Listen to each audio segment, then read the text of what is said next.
ಎಲ್ರಿಗೂ ನಮಸ್ಕಾರ. ಆಷಾಢ ಮಾಸದ ಶುಕ್ಲ ಪಕ್ಷದಲ್ಲಿ ಬರೋ ಏಕಾದಶಿಯನ್ನು ಮೊದಲ ಏಕಾದಶಿ ಅಥವಾ ದೇವಶಯನಿ ಏಕಾದಶಿ ಅಂತ ಕರೀತಾರೆ. ಪುರಾಣಗಳ ಪ್ರಕಾರ ಈ ಪವಿತ್ರವಾದ ದಿನದಂದು ಶ್ರೀ ಮಹಾವಿಷ್ಣು ಕ್ಷೀರಸಾಗರದಲ್ಲಿ ಶೇಷನಾಗನ ಮೇಲೆ 4 ತಿಂಗಳು ಯೋಗ ನಿದ್ರೆಗೆ ಜಾರುತ್ತಾರೆ. ಮತ್ತೆ ಕಾರ್ತಿಕ ಶುದ್ಧ ಏಕಾದಶಿಯಂದು ಎಚ್ಚರಗೊಳ್ಳುತ್ತಾರೆ. ಈ 4 ತಿಂಗಳ ಕಾಲವನ್ನು ಚಾತುರ್ಮಾಸ ಅಂತ ಕರೀತಾರೆ. ಈ ದೇವಶಯನಿ ಏಕಾದಶಿಯ ಹಿಂದೆ ಒಂದಿಷ್ಟು ಪುರಾಣ ಕಥೆಗಳಿವೆ. ಈ ಕಥೆಗಳನ್ನು ಕೇಳುವುದರಿಂದಲೇ ಎಲ್ಲಾ ಜನ್ಮಗಳ ಪಾಪಗಳು ತೊಲಗಿ ಹೋಗಿ ಕೋಟಿ ಜನ್ಮಗಳ ಮಹಾಪುಣ್ಯ ಸಿಗುತ್ತದೆ. ಅಷ್ಟೊಂದು ಮಹಿಮೆ ಇರೋ ಈ ಕಥೆಗಳನ್ನು ನಾವೀಗ ಕೇಳೋಣ. ಈ ಕಥೆಯನ್ನು ಪೂರ್ತಿಯಾಗಿ ಕೇಳಲು ಪ್ರಯತ್ನಿಸಿ. ಕತೆಗೆ ಹೋಗುವ ಮುನ್ನ ವಿಡಿಯೋಗೆ ಒಂದು ಲೈಕ್ ಮಾಡಿ ನಮ್ಮ ಚಾನೆಲ್ ಅನ್ನು ಸಬ್ಸ್ಕ್ರೈಬ್ ಮಾಡ್ಕೊಳ್ಳಿ. ಹಾಗೆಯೇ ಕಮೆಂಟ್ ಬಾಕ್ಸ್ನಲ್ಲಿ ಭಕ್ತಿಯಿಂದ ಓಂ ನಮೋ ನಾರಾಯಣಾಯ ಅಂತ ಬರೆಯಿರಿ. ಈಗ ಕತೆಗೆ ಹೋಗೋಣ. ಕೃತಯುಗದಲ್ಲಿ ಚಂದ್ರಾವತಿ ನಗರವನ್ನು ರಾಜಧಾನಿಯನ್ನಾಗಿ ಮಾಡಿಕೊಂಡು ಮುರ ಅನ್ನುವ ಅಸುರ ರಾಜ್ಯಭಾರ ಮಾಡುತ್ತಿದ್ದ. ಅವನು ಮಹಾಬಲಶಾಲಿ. ದೇವತೆಗಳನ್ನು, ಋಷಿಗಳನ್ನು ಮತ್ತು ಜನರನ್ನು ಪೀಡಿಸುತ್ತಾ ಕ್ರೂರವಾಗಿ ಹಿಂಸಿಸುತ್ತಿದ್ದ. ಇಂದ್ರಾದಿ ದೇವತೆಗಳನ್ನೇ ಸೋಲಿಸಿ ತ್ರಿಮೂರ್ತಿಗಳ ಮೇಲೆಯೇ ಯುದ್ಧಕ್ಕೆ ನಿಲ್ಲಲು ಶುರು ಮಾಡಿದ. ಆ ಮುರಾಸುರನ ಅಕೃತ್ಯಗಳನ್ನು ತಡೆಯಲಾಗದ ದೇವತೆಗಳು ಆ ರಾಕ್ಷಸನ ಕಾಟದಿಂದ ತಮ್ಮನ್ನು ಕಾಪಾಡುವಂತೆ ವೈಕುಂಠಕ್ಕೆ ಹೋಗಿ ಶ್ರೀ ಮಹಾವಿಷ್ಣುವನ್ನು ದರ್ಶಿಸಿ ತಮ್ಮ ಅಳಲನ್ನು ತೋಡಿಕೊಂಡರು. ಆ ರಾಕ್ಷಸನ ಕೈಯಿಂದ ತಮ್ಮನ್ನು ರಕ್ಷಿಸುವಂತೆ ಪ್ರಾರ್ಥಿಸಿದರು. ಅದಕ್ಕೆ ಶ್ರೀ ಮಹಾವಿಷ್ಣು ಯುದ್ಧಕ್ಕೆ ಸಿದ್ಧರಾಗಿ ಮುರಾಸುರನೊಂದಿಗೆ ಹೋರಾಡಿದರು. ಇಬ್ಬರ ನಡುವೆ ಭಯಂಕರವಾದ ಸಂಗ್ರಾಮ ಶುರುವಾಯಿತು. 100 ವರ್ಷಗಳ ಕಾಲ ಯುದ್ಧ ನಡೆದರೂ ಯಾರಿಗೂ ಸ್ಪಷ್ಟವಾದ ಗೆಲುವು ಸಿಗಲಿಲ್ಲ. ಶ್ರೀಹರಿಗೆ ಹೆದರಿದ ಮುರಾಸುರನು ಸಮುದ್ರದ ಗರ್ಭದಲ್ಲಿ ಹೋಗಿ ಅಡಗಿಕೊಂಡ. ಅವನನ್ನು ಹೊರಗೆ ತರಲು ಉಪಾಯ ಮಾಡಿದ ನಾರಾಯಣನು ತಾನು ಯುದ್ಧದಿಂದ ದಣಿದಿರುವಂತೆ ನಟಿಸಿ ವಿಶ್ರಾಂತಿಗಾಗಿ ಭದ್ರಕಾಶ್ರಮದಲ್ಲಿರುವ ಹೈಮಾವತಿ ಎಂಬ ಗುಹೆಗೆ ಹೋಗಿ ನಿದ್ರಿಸುತ್ತಿರುವಂತೆ ನಟಿಸಿದರು. ಇತ್ತ ಮಹಾವಿಷ್ಣು ವಿಶ್ರಾಂತಿ ಪಡೆಯುತ್ತಿರುವ ವಿಷಯ ಮುರಾಸುರನಿಗೆ ತಿಳಿಯಿತು. ವಿಷ್ಣು ನಿದ್ರೆಯಲ್ಲಿರುವಾಗಲೇ ಅವರನ್ನು ಸಂಹರಿಸಬೇಕು ಅಂದುಕೊಂಡು ನಿಧಾನವಾಗಿ ಆ ಗುಹೆಗೆ ತಲುಪಿದ. ಆದರೆ ಮಹಾವಿಷ್ಣುಗೆ ಅದೆಲ್ಲ ಯೋಗನಿದ್ರೆ. ಯಾವಾಗ ಕೆಟ್ಟ ಆಲೋಚನೆಯಿಂದ ಆ ಮುರಾಸುರನು ಅವರ ಹತ್ತಿರ ಬಂದನೋ ತಕ್ಷಣವೇ ವಿಷ್ಣುಮೂರ್ತಿಯಿಂದ ಒಂದು ಶಕ್ತಿ ಪ್ರವಹಿಸಿ ಒಬ್ಬ ಕನ್ಯೆ ಉದ್ಭವಿಸಿದಳು. ಅವಳು ದಿವ್ಯಾಸ್ತ್ರಗಳನ್ನು ಹಿಡಿದು ಕೇವಲ ತನ್ನ ಕಣ್ಣೋಟದಿಂದಲೇ ಆ ಮುರಾಸುರನನ್ನು ಭಸ್ಮ ಮಾಡಿಬಿಟ್ಟಳು. ತನ್ನ ರಕ್ಷಣೆಗಾಗಿ ಪ್ರತ್ಯಕ್ಷಳಾದ ಆ ದೇವಿಯನ್ನು ನೋಡಿ ಮಹಾವಿಷ್ಣು ತುಂಬಾ ಪ್ರಸನ್ನನಾದರು. ಆ ಕನ್ಯೆಗೆ ಏಕಾದಶಿ ಎಂದು ಹೆಸರಿಟ್ಟು ಏನು ವರ ಬೇಕೋ ಕೇಳಿಕೋ ಅಂದರು. ಅವಳು ಸಂತೋಷದಿಂದ, ದೇವ, ನಿಮ್ಮ ದೇಹದಿಂದ ಉದ್ಭವಿಸಿದ ನನಗೆ ಏಕಾದಶಿ ಎಂದು ಹೆಸರಿಟ್ಟು ನನ್ನನ್ನು ಧನ್ಯಳನ್ನಾಗಿ ಮಾಡಿದಿರಿ. ನಾನು ಜನ್ಮ ತಾಳಿದ ಈ ದಿನವನ್ನು ನನ್ನ ಹೆಸರಿನಿಂದಲೇ ಕರೆಯುವಂತಾಗಲಿ. ಮತ್ತೆ ಈ ದಿನದಂದು ನನ್ನ ವ್ರತ ಮಾಡಿ ಉಪವಾಸ ಜಾಗರಣೆ ಮಾಡಿದವರಿಗೆ ಸಕಲ ಪಾಪಗಳು ತೊಲಗಿ ವೈಕುಂಠ ಪ್ರಾಪ್ತಿಯಾಗುವಂತೆ ಆಶೀರ್ವದಿಸಿ ಎಂದು ಕೇಳಿಕೊಂಡಳು. ಅವಳ ಕೋರಿಕೆಯನ್ನು ಒಪ್ಪಿದ ಶ್ರೀಹರಿಯು ಆ ವರವನ್ನು ಅನುಗ್ರಹಿಸಿದ್ದರಿಂದ ಏಕಾದಶಿಗೆ ಇಷ್ಟೊಂದು ವಿಶಿಷ್ಟತೆ ಬಂತು. ಏಕಾದಶಿಯ ದಿನ ಮುರಾಸುರನು ಅಕ್ಕಿಯಲ್ಲಿ ಅಡಗಿರುತ್ತಾನೆ ಅಂತ ಹೇಳ್ತಾರೆ. ಅದಕ್ಕೆ ಅಕ್ಕಿಯಿಂದ ಮಾಡಿದ ಯಾವುದೇ ಪದಾರ್ಥವನ್ನು ತಿನ್ನಬಾರದು ಅಂತಾರೆ. ಈ ದಿನದಂದು ಉಪವಾಸವಿದ್ದರೆ ಉಳಿದ 23 ಏಕಾದಶಿಗಳಲ್ಲಿ ಉಪವಾಸವಿದ್ದಷ್ಟೇ ಫಲ ಸಿಗುತ್ತದೆ ಎಂದು ವಿಷ್ಣು ಪುರಾಣ ಹೇಳುತ್ತದೆ. ಮುರ ಅಂದರೆ ತಾಮಸಿಕ, ರಾಜಸಿಕ ಗುಣಗಳಿಗೆ ಮತ್ತು ಅರಿಷಡ್ವರ್ಗಗಳಿಗೆ ಸಂಕೇತ. ಇವುಗಳನ್ನು ಉಪವಾಸ ಮತ್ತು ಜಾಗರಣೆಯ ಮೂಲಕ ಜಯಿಸಿದರೆ ಸತ್ವಗುಣ ಲಭಿಸಿ ಅದರ ಮೂಲಕ ಮುಕ್ತಿಗೆ ದಾರಿ ಸಿಗುತ್ತದೆ. ಅಕ್ಕಿ ಅನ್ನದಲ್ಲಿ ಮುರ ವಾಸಿಸುವುದರಿಂದ ಅದು ಮಂದಬುದ್ಧಿಯನ್ನು ಕೊಟ್ಟು ಜಾಗರೂಕತೆಯನ್ನು ಹಾಳು ಮಾಡುತ್ತದೆ ಎಂಬುದು ಇದರ ಆಂತರ್ಯ. ಏಕಾದಶಿಯಂದು ಉಪವಾಸವಿದ್ದು ದ್ವಾದಶಿಯಂದು ಅನ್ನದಾನ ಮಾಡುತ್ತಾರೆ. ಒಂದು ದಿನ ಊಟ ಮಾಡದೆ ಮರುದಿನ ಊಟ ಮಾಡುವುದರಿಂದ ನಾಲಿಗೆಗೆ ಊಟದ ರುಚಿ ಗೊತ್ತಾಗುತ್ತದೆ. ಮೊದಲ ಏಕಾದಶಿ ವ್ರತದ ಮಹತ್ವದ ಬಗ್ಗೆ ಭವಿಷ್ಯೋತ್ತರ ಪುರಾಣದಲ್ಲಿ ಇನ್ನೊಂದು ಕತೆ ಕೂಡ ಇದೆ. ಪೂರ್ವದಲ್ಲಿ ಸೂರ್ಯವಂಶಕ್ಕೆ ಸೇರಿದ ಮಾಂಧಾತ ಎಂಬ ಧಾರ್ಮಿಕ ಚಕ್ರವರ್ತಿ ಇದ್ದರು.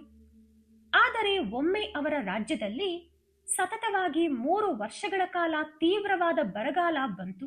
ಮಳೆ ಇಲ್ಲದೆ ಬೆಳೆ ಬೆಳೆಯದೆ ಸತತವಾಗಿ 3 ವರ್ಷಗಳ ಕಾಲ ತೀವ್ರವಾದ ಬರಗಾಲದಿಂದಾಗಿ ಜನರು ಹಸಿವಿನಿಂದ ತತ್ತರಿಸಿ ಹೋದರು. ಇದಕ್ಕೆ ಪರಿಹಾರ ಕಂಡುಕೊಳ್ಳಲು ಮಾಂಧಾತ ಮಹಾರಾಜ ಕಾಡಿಗೆ ಹೋಗಿ ಅಂಗೀರಸ ಮಹರ್ಷಿಯನ್ನು ಆಶ್ರಯಿಸಿದರು. ಆಗ ಮಹರ್ಷಿ ಬರುವ ಆಷಾಢ ಮಾಸದ ಶುಕ್ಲ ಪಕ್ಷದಲ್ಲಿ ಬರೋ ದೇವಶಯನಿ ಏಕಾದಶಿ ವ್ರತವನ್ನು ಕುಟುಂಬ ಸಮೇತನಾಗಿ ಪ್ರಜೆಗಳೆಲ್ಲರ ಜೊತೆಗೂಡಿ ಅತ್ಯಂತ ನಿಷ್ಠೆಯಿಂದ ಆಚರಿಸು ಅಂತ ಸಲಹೆ ಕೊಟ್ಟರು. ಮಹರ್ಷಿ ಹೇಳಿದಂತೆಯೇ ರಾಜ ಮತ್ತು ಜನರು ಒಟ್ಟಾಗಿ ಏಕಾದಶಿಯ ದಿನ ಉಪವಾಸ ಜಾಗರಣೆ ಮಾಡಿ ಮಹಾವಿಷ್ಣುವನ್ನು ಪೂಜಿಸಿದರು.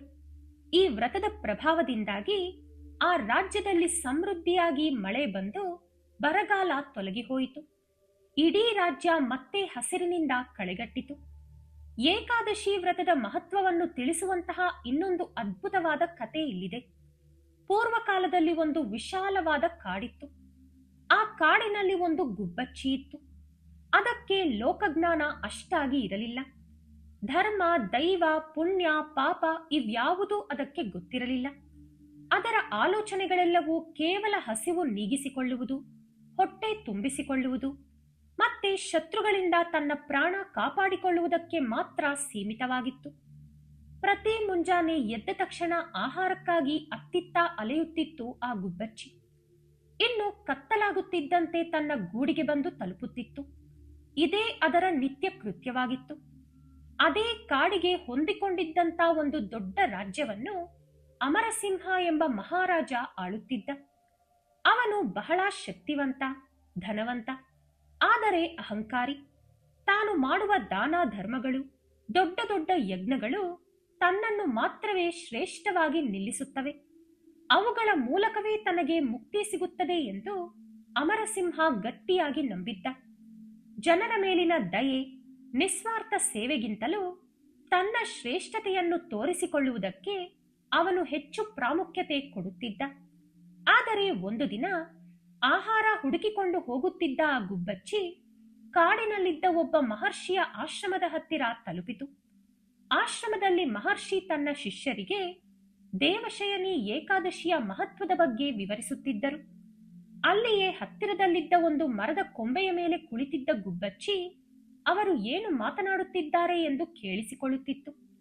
ಆಗ ಆ ಮಹರ್ಷಿ ಗಂಭೀರವಾದ ಧ್ವನಿಯಲ್ಲಿ, ಓ ಶಿಷ್ಯರೇ, ಈ ದಿನ ಶ್ರೀ ಮಹಾವಿಷ್ಣು ಯೋಗ ನಿದ್ದೆಗೆ ಜಾರುವಂತಹ ಪವಿತ್ರವಾದ ದಿನ. ಇದೇ ಮೊದಲ ಏಕಾದಶಿ ಅಥವಾ ದೇವಶಯನಿ ಏಕಾದಶಿ ಎಂದು ಹೇಳಿದರು. ಈ ದಿನದಂದು ಆಹಾರ ಸೇವಿಸದೆ ಉಪವಾಸವಿದ್ದು ಮನಸ್ಫೂರ್ತಿಯಾಗಿ ನಾರಾಯಣ ನಾರಾಯಣ ಅಂತ ಜಪಿಸುತ್ತಾ ಶ್ರೀ ಮಹಾವಿಷ್ಣುವನ್ನು ನೆನೆದರೆ ಸಮಸ್ತ ಪಾಪಗಳು ನಾಶವಾಗಿ ಮರಣಾನಂತರ ವೈಕುಂಠ ಪ್ರಾಪ್ತಿಯಾಗುತ್ತದೆ. ಇದು ಕೇವಲ ಮಾನವರಿಗಷ್ಟೇ ಅಲ್ಲ, ಸಕಲ ಜೀವರಾಶಿಗಳಿಗೂ ಅನ್ವಯಿಸುತ್ತದೆ. ಇಲ್ಲಿ ಕೇವಲ ಭಕ್ತಿ ಮತ್ತು ಶ್ರದ್ಧೆ ಮಾತ್ರ ಮುಖ್ಯವೇ ಹೊರತು ಆಡಂಬರಗಳಲ್ಲ ಎಂದು ಮಹರ್ಷಿ ಹೇಳಿದರು. ಆ ಮಾತುಗಳನ್ನೆಲ್ಲ ಕೇಳುತ್ತಿದ್ದ ಆ ಗುಬ್ಬಚ್ಚಿಗೆ ತುಂಬಾ ಆಶ್ಚರ್ಯವಾಯಿತು. ಈ ಒಂದೇ ಒಂದು ದಿನ ಉಪವಾಸವಿದ್ದರೆ ನಿಜವಾಗಿಯೂ ಇಷ್ಟೊಂದು ದೊಡ್ಡ ಪುಣ್ಯ ಸಿಗುತ್ತಾ? ನಿಜ ಹೇಳಬೇಕಂದರೆ ನಾನು ನನ್ನಿಡೀ ಜೀವನವನ್ನು ಕೇವಲ ಆಹಾರಕ್ಕಾಗಿಯೇ ಕಳೆದು ಬಿಟ್ಟೆನಲ್ಲ. ಅಯ್ಯೋ, ನನ್ನ ಮೇಲೆಯೂ ಎಷ್ಟೊಂದು ಪಾಪಗಳು ಅಂಟಿಕೊಂಡಿರಬಹುದು. ಕದ್ದು ತಿಂದಾಗ ಬಂದ ಪಾಪಗಳು, ಹುಳು ಹುಪ್ಪಟ್ಟೆಗಳನ್ನು ಕೊಂದು ತಿಂದಿದ್ದರಿಂದ ಬಂದ ಪಾಪಗಳು, ಇವೆಲ್ಲದಕ್ಕಾಗಿ ನಾನು ಪಟ್ಟ ಹೆಣಗಾಟ, ಇವೆಲ್ಲ ಒಂದೇ ಒಂದು ದಿನ ಉಪವಾಸವಿದ್ದರೆ ತೊಲಗಿ ಹೋಗುತ್ತವ ಎಂದು ಯೋಚಿಸತೊಡಗಿತು. ಮಹರ್ಷಿಯ ಮಾತುಗಳು ಆ ಪುಟ್ಟ ಹಕ್ಕಿಯ ಮನಸ್ಸಿನಲ್ಲಿ ಆಳವಾಗಿ ಬೇರೂರಿದವು. ಕೊನೆಗೆ ಆ ಗುಬ್ಬಚ್ಚಿ, ಏನೇ ಆದರೂ ಸರಿ, ಇವತ್ತು ಹೇಗಾದರೂ ಮಾಡಿ ಉಪವಾಸ ಇರಲೇಬೇಕು ಎಂದು ಗಟ್ಟಿಯಾಗಿ ನಿಶ್ಚಯಿಸಿತು. ಅದರಂತೆ ಆ ದೇವಶಯನಿ ಏಕಾದಶಿಯ ದಿನ ಅದು ಏನನ್ನೂ ತಿನ್ನದೆ ಹಾಗೆಯೇ ಉಳಿಯಿತು. ತನ್ನ ಜೀವನದಲ್ಲಿ ಎಂದೂ ಹೊಟ್ಟೆ ಹಸಿವಿನಿಂದ ಉಪವಾಸವಿದ್ದ ಅಭ್ಯಾಸ ಆ ಗುಬ್ಬಚ್ಚಿಗೆ ಇರಲಿಲ್ಲ. ಹಾಗಾಗಿ ಅದಕ್ಕೆ ತುಂಬಾ ಕಷ್ಟವೆನಿಸತೊಡಗಿತು. ಆ ದಿನ ಹಸಿವು ಮತ್ತು ದಣಿವಿನಿಂದ ಅದರ ಪ್ರಾಣವೇ ತಲ್ಲಣಿಸುತ್ತಿತ್ತು. ಆದರೂ ಆ ಮಹರ್ಷಿ ಹೇಳಿದಂತೆ ಸಮಸ್ತ ಪಾಪಗಳು ನಾಶವಾಗಬೇಕೆಂಬ ಒಂದೇ ಒಂದು ಉದ್ದೇಶದಿಂದ ಅವರ ಮಾತುಗಳನ್ನು ನೆನಪಿಸಿಕೊಳ್ಳುತ್ತಾ ಹೇಗಾದರೂ ಮಾಡಿ ಈ ವ್ರತವನ್ನು ಪೂರ್ಣಗೊಳಿಸಬೇಕೆಂಬ ಪಟ್ಟಿನಿಂದ ಇತ್ತು. ಆದರೆ ತಾನು ಏತಕ್ಕಾಗಿ ಇಷ್ಟೊಂದು ಪಟ್ಟು ಹಿಡಿದಿದ್ದೇನೆ ಎಂಬುದು ಅದಕ್ಕೂ ಸ್ಪಷ್ಟವಾಗಿ ತಿಳಿದಿರಲಿಲ್ಲ. ಆದರೂ ಯಾವುದೋ ಒಂದು ತಿಳಿಯದ ಶಕ್ತಿ ಅದನ್ನು ಮುಂದೆ ನಡೆಸುತ್ತಿತ್ತು. ಹಗಲು ಕಳೆದು ರಾತ್ರಿಯೂ ಆಯಿತು. ರಾತ್ರಿಯಾಗುತ್ತಿದ್ದಂತೆ ಅದು ಇನ್ನಷ್ಟು ಬಲಹೀನವಾಗಿ ಆ ಮರದ ಕೊಂಬೆಯ ಮೇಲೆಯೇ ಕುಳಿತು ಹಸಿವಿನ ಬಾಧೆಯನ್ನು ಮರೆಯುವ ಪ್ರಯತ್ನದಲ್ಲಿ ಮನಸ್ಸಿನಲ್ಲೇ ನಾರಾಯಣ ನಾರಾಯಣ ಎಂದು ಜಪಿಸತೊಡಗಿತು. ವಿಷ್ಣುಮೂರ್ತಿಯ ಬಗ್ಗೆ ಅದಕ್ಕೆ ಸರಿಯಾಗಿ ಗೊತ್ತಿಲ್ಲದಿದ್ದರೂ ಆ ಮಹರ್ಷಿ ಹೇಳಿದ ಆ ಪವಿತ್ರ ಹೆಸರನ್ನೇ ನೆನೆಯುತ್ತಿತ್ತು. ಬೆಳಗಾಗುವಷ್ಟರಲ್ಲಿ ದೇವಶಯನಿ ಏಕಾದಶಿಯ ಪೂರ್ತಿ ಉಪವಾಸವನ್ನು ಮುಗಿಸಿ ಹಸಿವು ತೃಷೆಯನ್ನು ತಡೆಯಲಾಗದೆ ಆ ಗುಬ್ಬಚ್ಚಿ ಕೊನೆಗೂ ಪ್ರಾಣ ಬಿಟ್ಟಿತು. ಸರಿಯಾಗಿ ಅದೇ ಸಮಯದಲ್ಲಿ ಅತ್ತ ದೇವಶಯನಿ ಏಕಾದಶಿಯ ಸಂಜೆ ಅಮರಸಿಂಹ ಎಂಬ ಆ ಮಹಾರಾಜನಿಗೆ ತೀವ್ರವಾದ ಹೊಟ್ಟೆ ನೋವು ಮತ್ತು ಜ್ವರ ಕಾಣಿಸಿಕೊಂಡಿತು. ಎಷ್ಟೇ ವೈದ್ಯರು ಬಂದರೂ ಆ ರೋಗವನ್ನು ಗುಣಪಡಿಸಲು ಸಾಧ್ಯವಾಗಲಿಲ್ಲ. ಆತನ ಪ್ರಾಣವು ಗಾಳಿಯಲ್ಲಿನ ದೀಪದಂತೆ ಕೊನೆಯುಸಿರೆಳೆಯುತ್ತಿತ್ತು. ಇಷ್ಟೊಂದು ಅನ್ನದಾನ, ಧರ್ಮಗಳು, ಯಜ್ಞಗಳನ್ನು ಮಾಡಿದ ನನಗೆ ಹೀಗೆ ಏಕಾಯಿತು ಎಂದು ಆ ಮಹಾರಾಜ ಮನಸ್ಸಿನಲ್ಲೇ ಕೊರಗುತ್ತಿದ್ದ.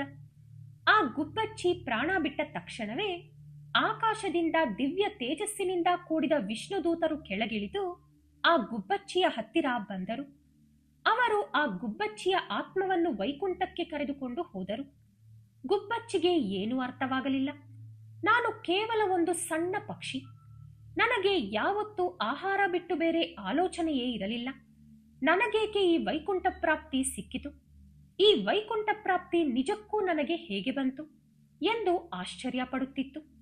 ಆಗ ವಿಷ್ಣುದೂತರು ಮಂದಹಾಸದಿಂದ ಆ ಗುಬ್ಬಚ್ಚಿಗೆ ಹೀಗೆ ಹೇಳಿದರು. ಓ ಪುಟಾಣಿ ಗುಬ್ಬಚ್ಚಿ, ನಿನಗೆ ತಿಳಿಯದೆಯೇ ನೀನು ಪವಿತ್ರವಾದ ದೇವಶಯನಿ ಏಕಾದಶಿಯ ದಿನದಂದು ಪೂರ್ತಿಯಾಗಿ ಉಪವಾಸವಿದ್ದೆ. ಅಷ್ಟೇ ಅಲ್ಲದೆ ನಿನಗೆ ಗೊತ್ತಿಲ್ಲದೆ ನಮೋ ನಾರಾಯಣಾಯ ಎಂಬ ಮಹಾವಿಷ್ಣುವಿನ ನಾಮವನ್ನು ಜಪಿಸಿದೆ. ದೇವಶಯನಿ ಏಕಾದಶಿ ವ್ರತವನ್ನು ನಿಜವಾದ ಭಕ್ತಿ ಮತ್ತು ಪಟ್ಟಿನಿಂದ ಆಚರಿಸಿದವರಿಗೆ ಮಾತ್ರ ಸಿಗುವಂತಹ ಶ್ರೇಷ್ಠ ಫಲವಿದು. ನಿನಗೆ ಧರ್ಮದ ಬಗ್ಗೆ ತಿಳಿಯದಿದ್ದರೂ ನಿನ್ನ ಅಜ್ಞಾನದಿಂದಲೇ ನೀನು ಮಾಡಿದ ಆ ನಿಸ್ವಾರ್ಥ ಪೂಜೆ ಮತ್ತು ಭಗವಂತನ ನಾಮದ ಮೇಲಿದ್ದ ಆ ನಿನ್ನ ಮುಗ್ಧ ನಂಬಿಕೆಯೇ ನಿನಗೆ ಇವತ್ತು ಮೋಕ್ಷವನ್ನು ತಂದುಕೊಟ್ಟಿದೆ ಎಂದು ವಿಷ್ಣುದೂತರು ಆ ಗುಬ್ಬಚ್ಚಿಗೆ ತಿಳಿಸಿದರು. ಅದಕ್ಕೆ ಆ ಗುಬ್ಬಚ್ಚಿ ಆನಂದದಿಂದ ರೋಮಾಂಚನಗೊಂಡಿತು. ಇತ್ತ ಮರಣದ ಅಂಚಿನಲ್ಲಿದ್ದ ಅಮರಸಿಂಹ ಮಹಾರಾಜನಿಗೆ ಕನಸಿನಲ್ಲಿ ಮಹಾವಿಷ್ಣು ದರ್ಶನ ಕೊಟ್ಟರು. ಮಹಾವಿಷ್ಣು ರಾಜನಿಗೆ ಹೀಗಂದರು. ಅಮರಸಿಂಹ, ನೀನು ಮಾಡಿದ ದಾನ ಧರ್ಮಗಳು ದೊಡ್ಡದೇ ಇರಬಹುದು, ಆದರೆ ಅವೆಲ್ಲವನ್ನೂ ನೀನು ಅಹಂಕಾರದಿಂದ ಮಾಡಿದೆ. ಹೆಸರು ಪ್ರಸಿದ್ಧಿ ಬೇಕೆಂಬ ಆಸೆಯಿಂದ ಮಾಡಿದೆ. ಇಲ್ಲೇ ಹತ್ತಿರದ ಕಾಡಿನಲ್ಲಿ ಒಂದು ಪುಟ್ಟ ಗುಬ್ಬಚ್ಚಿ ಇತ್ತು. ತನ್ನ ಹಸಿವನ್ನು ಲೆಕ್ಕಿಸದೆ ನನ್ನ ನಾಮವನ್ನು ನೆನೆಯುತ್ತಾ ಅದು ಪ್ರಾಣ ಬಿಟ್ಟಿತು. ಅದಕ್ಕೆ ಧರ್ಮದ ಬಗ್ಗೆ ಗೊತ್ತಿರಲಿಲ್ಲ, ದಾನದ ಬಗ್ಗೆಯೂ ತಿಳಿದಿಲ್ಲ. ಕೇವಲ ನನ್ನ ನಾಮಸ್ಮರಣೆ ಮಾಡುವುದು ಮತ್ತು ಉಪವಾಸವಿರುವುದು ಮಾತ್ರವೇ ಅದಕ್ಕೆ ಗೊತ್ತಿತ್ತು. ಅದು ತನ್ನ ಅಜ್ಞಾನದಲ್ಲೇ ಮಾಡಿದರೂ ಅತ್ಯಂತ ನಿಸ್ವಾರ್ಥವಾದ ಭಕ್ತಿಯಿಂದ ಮಾಡಿತು. ಅದನ್ನು ನೋಡಿ ಸ್ವತಃ ನಾನೇ ಆಶ್ಚರ್ಯಚಕಿತನಾದೆ. ನಿನ್ನ ಸಂಪತ್ತಿನಿಂದ ನೀನು ಮಾಡಿದ ದಾನಗಳಿಗಿಂತ ಆ ಪುಟ್ಟ ಹಕ್ಕಿ ಹಸಿವಿನಿಂದ ಮಾಡಿದ ಆ ನಿಸ್ವಾರ್ಥ ಉಪವಾಸವೇ ನನಗೆ ಅತ್ಯಂತ ಪ್ರಿಯವಾದದ್ದು. ಹಾಗಾಗಿ ನನಗೆ ಆಡಂಬರಗಳಲ್ಲ, ನಿಷ್ಕಲ್ಮಶವಾದ ಪುಟ್ಟ ಭಕ್ತಿಯೇ ಸಾಕು ಎಂದು ಮಹಾವಿಷ್ಣು ಆ ರಾಜನಿಗೆ ಹೇಳಿದರು. ಕನಸಿನಿಂದ ಎಚ್ಚರಗೊಂಡ ಮಹಾರಾಜನಿಗೆ ತನ್ನ ಅಹಂಕಾರದ ಅರಿವಾಯಿತು. ತನ್ನಲ್ಲಿರುವ ಧನ, ಅಧಿಕಾರಕ್ಕಿಂತ ನಿಸ್ವಾರ್ಥವಾದ ಭಕ್ತಿ, ದಯೆ ಮತ್ತು ಕರುಣೆಗಳೇ ಆ ದೇವರಿಗೆ ಇಷ್ಟವಾಗುತ್ತವೆ.